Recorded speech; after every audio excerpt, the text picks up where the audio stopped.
Saya sampaikan, kalau sampai Fuad bangsat biadab, Fuad cucu Gerwani PKI tidak ditangkap, tidak ditahan, maka jangan salahkan kami umat Islam yang akan bertindak, akan kami lawan, akan kami bantai dia sampai titik darah penghabisan. Fuad contohnya, ketika dia merasa oh ini takut menyakiti, dia langsung mohon maaf.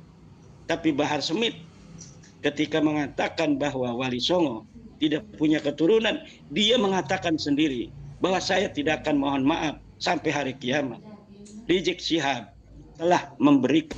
Assalamualaikum warahmatullahi wabarakatuh. Bertemu lagi bersama saya di channel Seputar Cerita. Oke teman-teman ya, baru-baru ini polemik nasab kian semakin memanas teman-teman ya.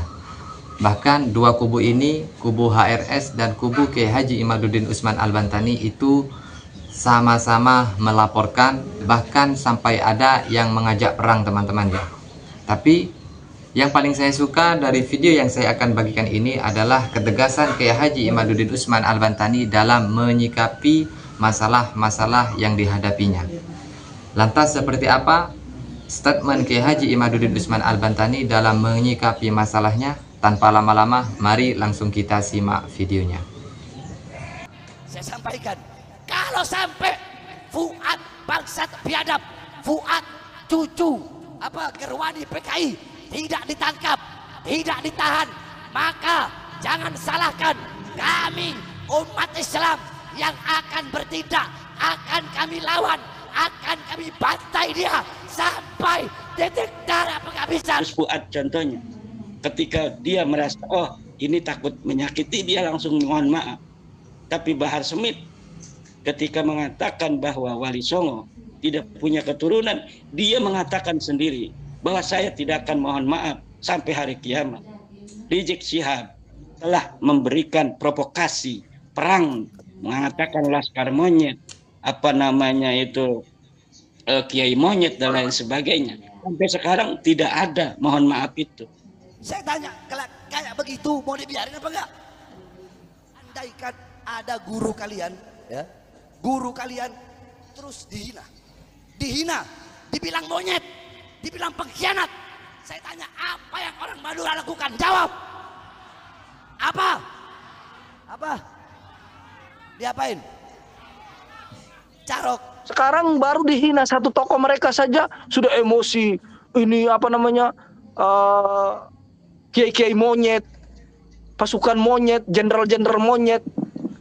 Makanya kalau mau ajur-ajuran di depan hakim ya udah sekalian aja gitu loh. Jangan, nggak usah minta maaf sama mereka, nggak usah kita takut-takut, ya udah kita bawa bukti, mereka bawa bukti, kita hajar-hajaran depan hakim.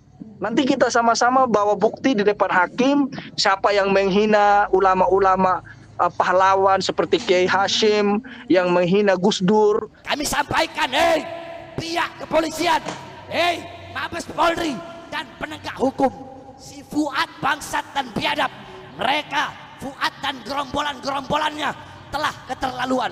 Kami selama ini sabar, kami selama ini taat kepada hukum. Betul, siapapun, Fuad, siapapun kau punya backing, mau siapapun gak ada urusan. Iblis, mau siapa? Iblis, mau jenderal, gak ada urusan. Saya makan, gak ada urusan. Fuad merasa paling pribumi. Kita juga pribumi Indonesia yang siap melawan para pemecah belah bangsa. Kita akan lawan mereka, saudara-saudara. Jawab yang keras, siap lawan PKI, siap lawan antek-antek PKI. Perseteruan dua kelompok Islam, yaitu kelompok HRS PS kelompok Kiai Imaduddin, semakin menegangkan.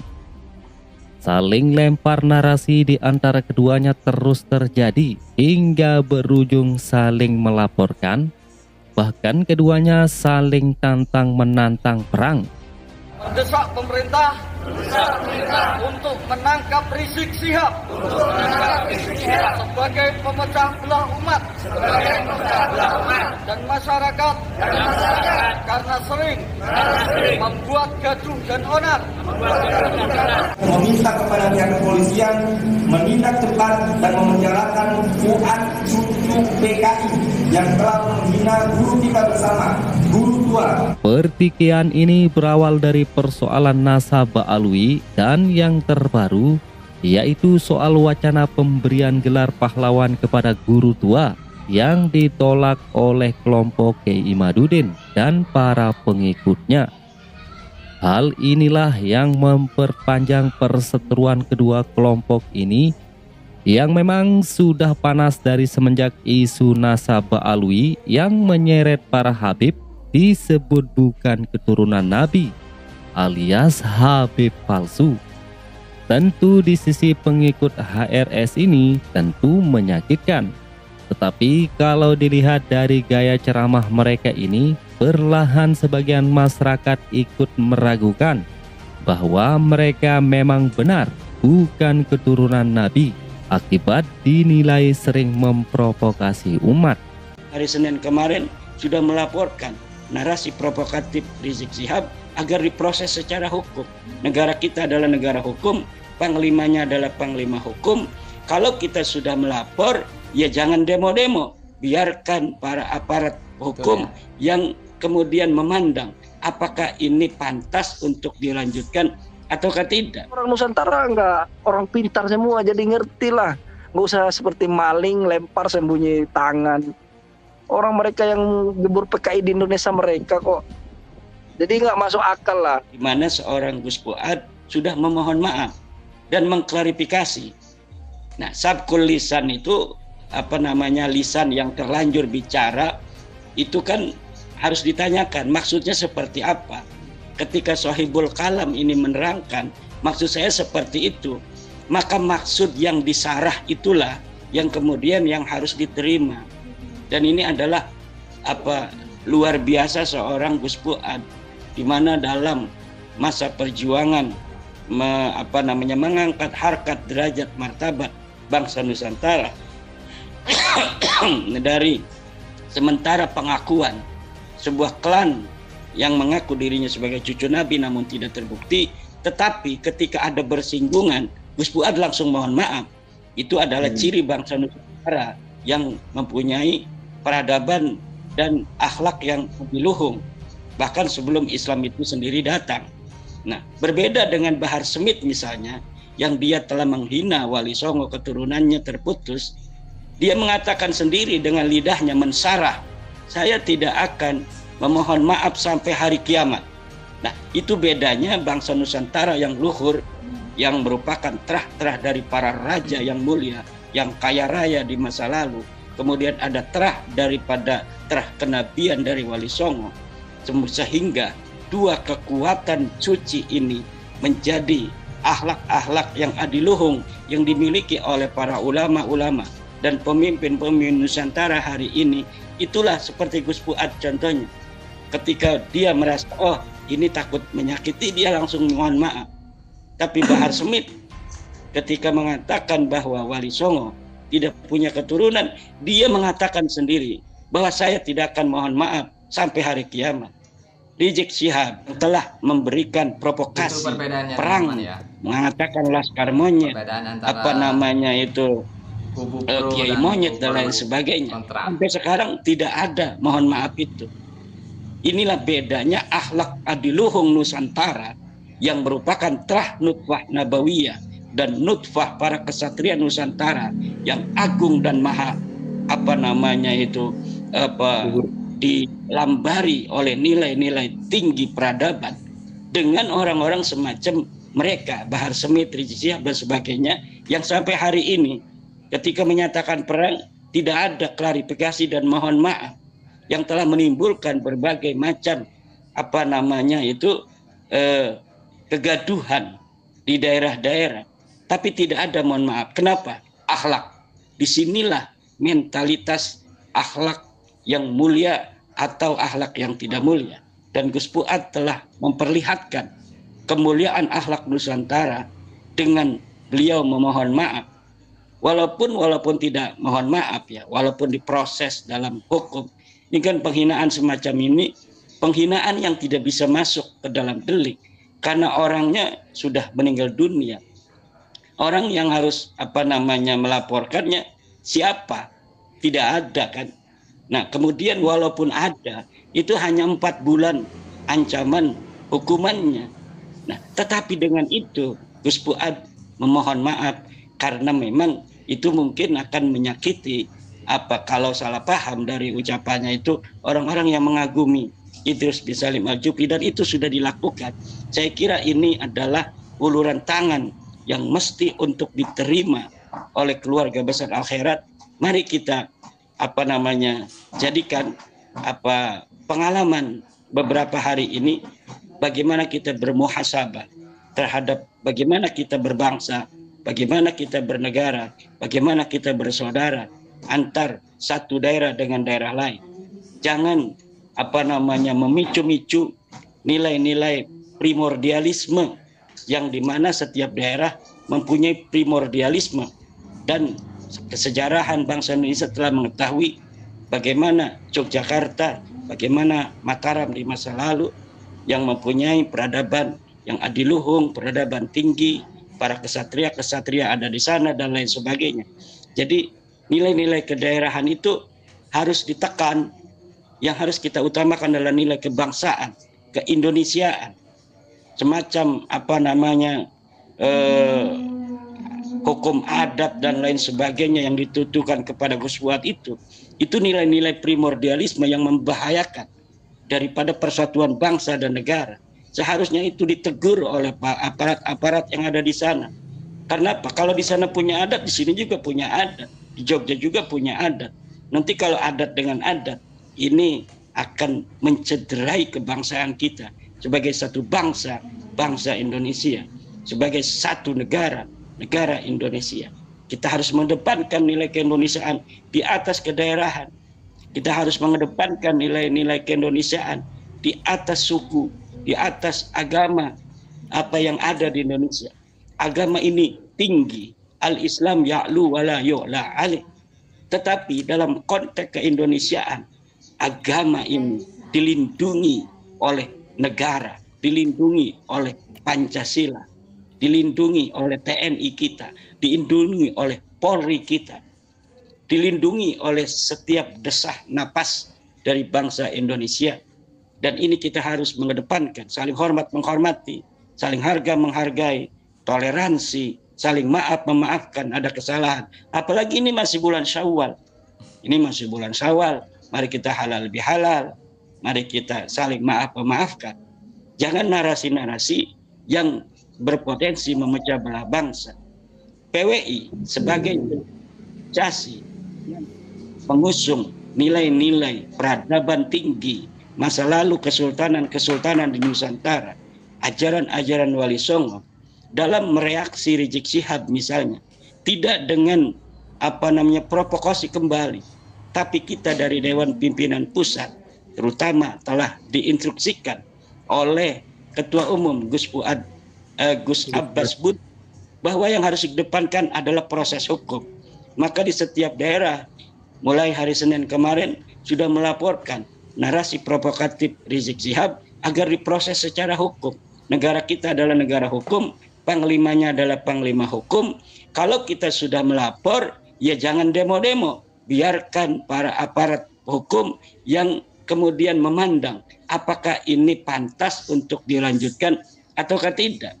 Kalau kita mengatakan panglimanya adalah hukum, seperti Abnaul Khairat kemudian melaporkan, tetapi kemudian mengadakan demo-demo untuk menuntut aparat bertindak tegas, bertindak dan langsung memproses misalnya, berarti itu tidak percaya 100% terhadap hukum yang ada di Indonesia. Tapi kita dari PWI akan memperlihatkan ketika kita sudah melapor kepada aparat kepolisian tentang provokasi Rizik Syihab, maka kita akan serahkan itu kepada pihak hukum.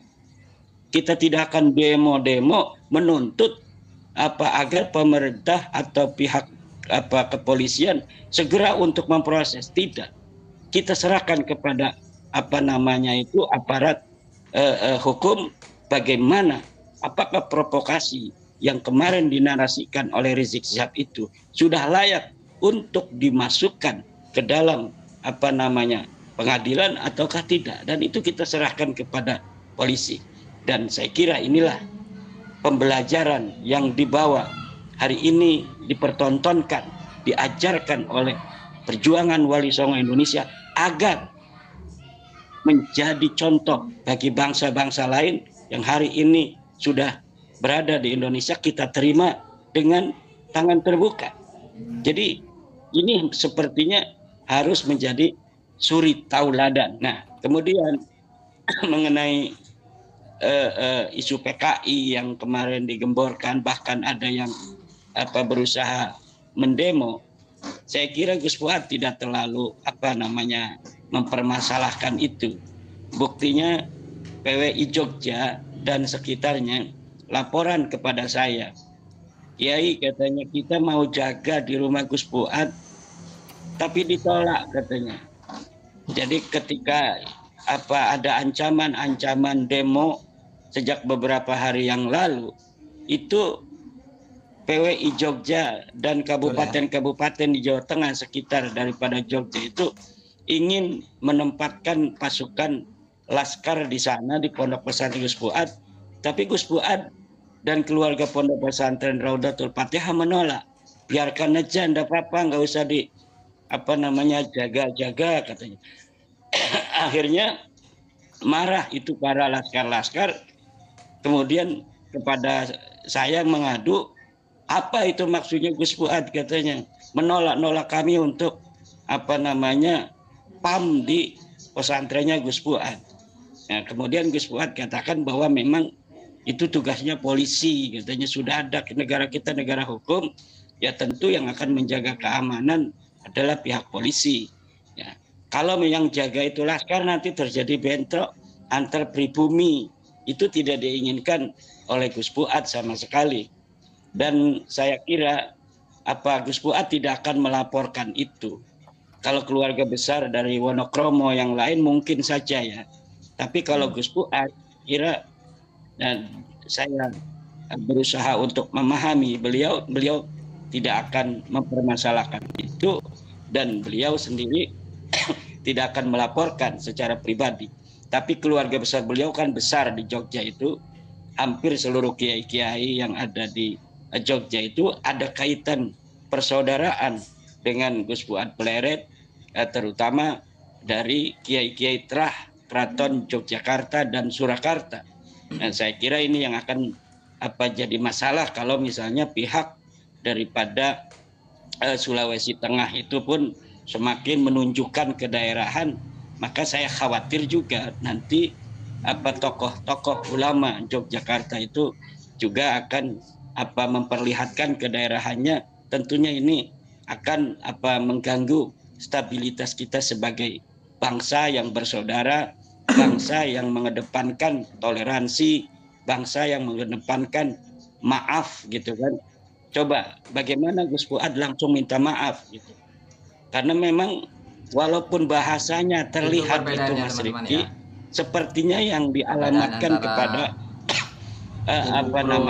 Idrus Al-Jupri sepertinya. Tetapi ketika beliau mengambil ayat kunu qiradatan khasiin, di mana ayat itu menerangkan tentang bagaimana akal-akalan Yahudi di dalam mengakali perintah Tuhan.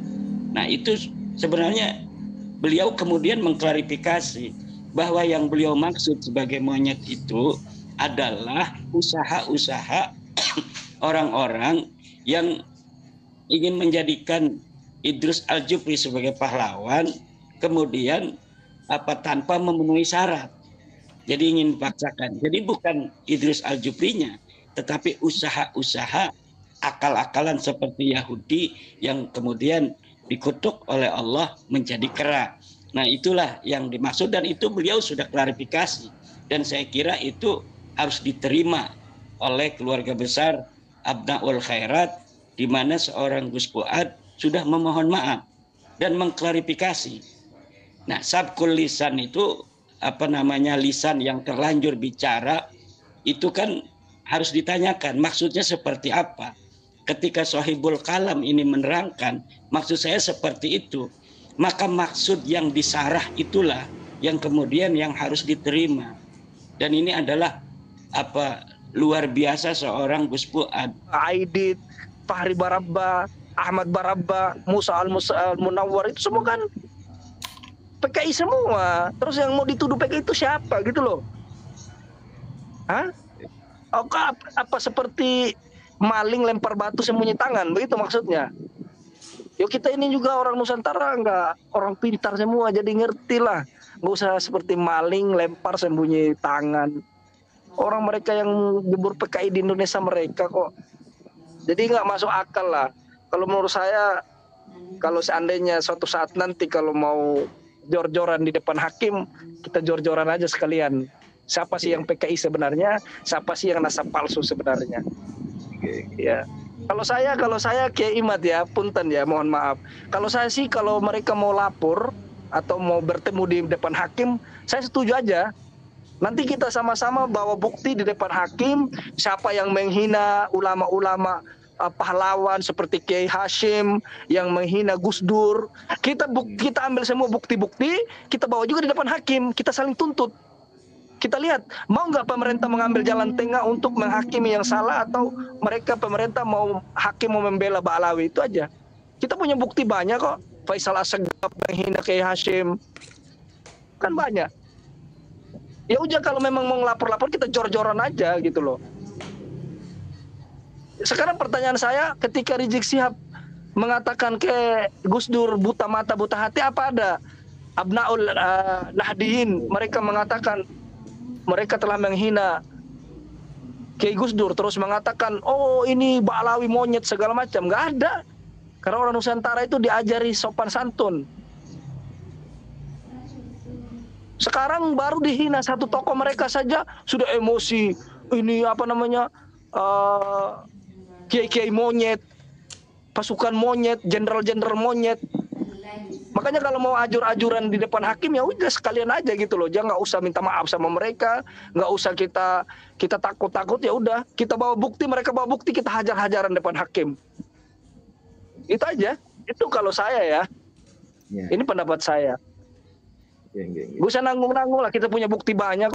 Oke, itu tadi yang disampaikan Kiai Haji Imaduddin Usman Al-Bantani, sangat begitu luar biasa dan sangat tegas sekali teman-teman ya.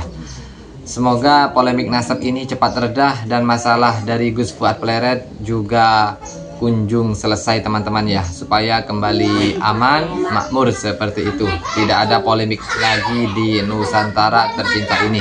Sekian dari saya, channel Seputar Cerita. Assalamualaikum warahmatullahi wabarakatuh.